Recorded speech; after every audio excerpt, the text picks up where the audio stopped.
Hello tout le monde, donc on se retrouve pour cette nouvelle vidéo. Donc sincèrement, je suis vraiment pas motivée pour la faire. Je vais pas vous mentir. Voilà. La Coupe du Monde c'est fini pour nos bleus. C'est triste à accepter parce que quand on voit le match hier, l'arbitrage surtout, on se dit que c'est super triste parce que elle le méritait pas, je pense. Moi je pense qu'il y a encore eu, je vois beaucoup sur les réseaux sociaux. Je vois les deux camps. Il y a les pro arbitraux qui ont dit que c'était un très bon arbitrage, mais il n'y en a vraiment pas beaucoup. Beaucoup déjà qui disent ouais, l'arbitrage il est en faveur des Américaines. Et je pense que là il n'y a pas photo, vous serez tous d'accord avec moi pour le dire. La faute de Gary Jambok, déjà mettre un carton jaune à la 4ème minute, j'en doute. Voilà, quand on voit 4ème minute, on met déjà un carton jaune à une défenseuse centrale, mais donner un carton jaune à une défenseuse centrale à 4ème minute, alors qu'elle sera encore 86 minutes derrière, défendre avec un carton jaune, c'est difficile. Je pense que pour ceux qui font du foot, vous connaissez très bien le problème, on va dire. Donc voilà, les fautes quand Majri se prend Ouara, qui se tourne, qui se bloque, on voit très bien qu'elle est dans l'intention de faire mal. Là, il y a carton jaune. Les fautes quand Gaëtan Tinet a volé, carton.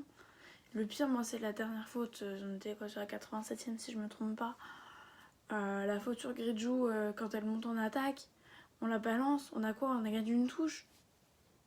Voilà, mais. Donc voilà, c'est dur.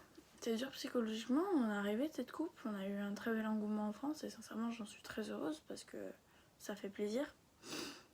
Mais elle méritait pas ça parce que. Et le penalty, on en parle. Tu vois les images au ralenti, tu le vois. La VAR, elle doit être là. Moi, je suis d'accord avec leur boulot. Qui a gueulé un peu hier soir et elle avait bien raison en disant que avant cette Coupe du Monde, pendant la Coupe du Monde, avant ce match de quart de finale, il y a eu des pénaltys pour moins de ça, pour une main. Alors elle dit pourquoi on a fait respecter la règle avant et pas maintenant. Et là je suis totalement d'accord avec elle. Il y a la VAR, on l'utilise, il y a pénalty. Point, on tire le pénalty, on va en prolongation. Voilà. Et je trouve ça bien dommage parce que nos filles, à la fin, on avait envie. Les Américaines, elles étaient cuites, donc je pense en prolongation, on aurait pu jouer là-dessus. Voilà, c'est triste. Le but de Rapinoe, bon, le premier, il est beau. Je pense que, voilà, Hertz et toutes les Américaines ont fait exprès de vouloir le bloquer, de gêner la vue à Sarah Boisir, on va pas se mentir. Le deuxième but, ouais, voilà, il rentre. Sarah est pas un mur, comme je le dis moi avec mes coéquipières. On n'est pas les gardiennes, on n'est pas le mur de Berlin, on n'est pas la muraille de Chine.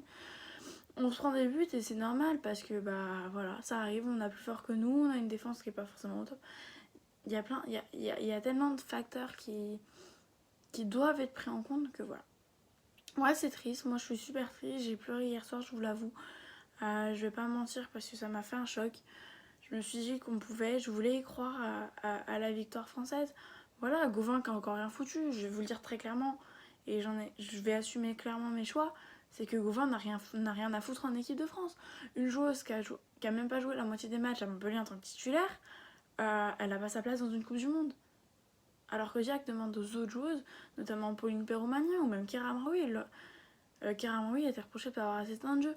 Donc à un moment donné, faut être logique dans ses choix. Gauvin qui a joué la moitié de la saison, on la prend alors que Amraoui qui a joué, je crois, elle a joué tous les matchs, presque tous en tant que titulaire, elle n'est pas sélectionnée. Voilà, les joueuses on leur dit allez chercher du temps de jeu, elles partent chercher du temps de jeu. Amraoui elle est partie à Barcelone. Pauline est partie à Arsenal. Les filles essayent de changer. Malheureusement, Diac le prend pas en compte. Et je trouve ça bien triste pour les joueuses parce que elles en ont dans le ventre certaines.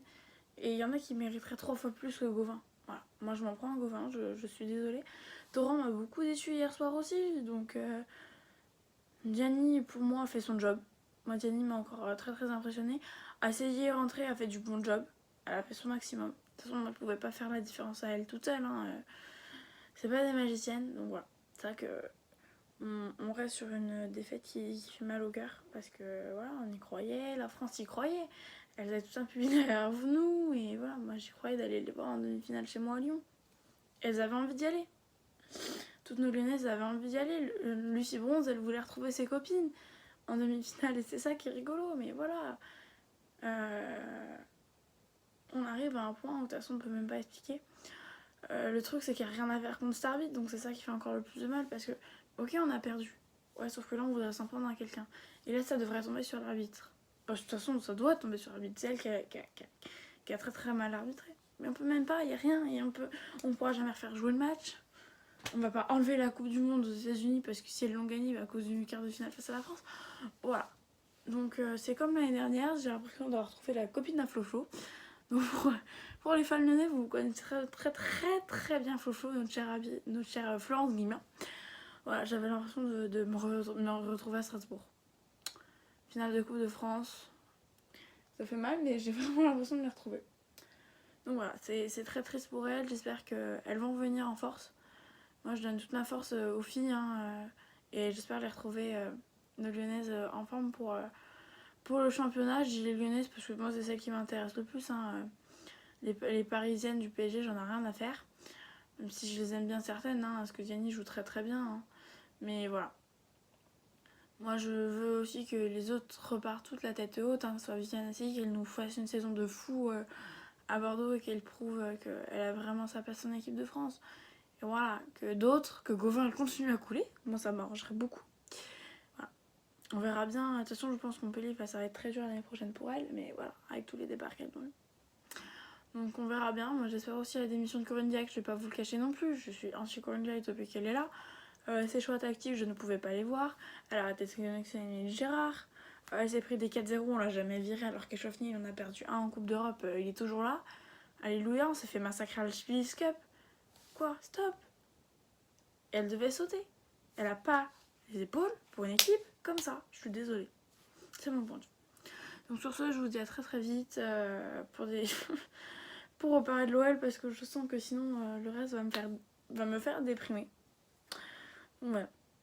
J'ai hâte de vous reparler de l'OL parce que je sais qu'en général, j'ai jamais de choses qui me dépriment. Donc voilà, c'est tout. Donc je vous dis à très très vite pour une nouvelle vidéo et probablement un hommage à une joueuse que j'apprécie beaucoup et je pense qu'elle appréciera beaucoup cette vidéo. Voilà, bisous.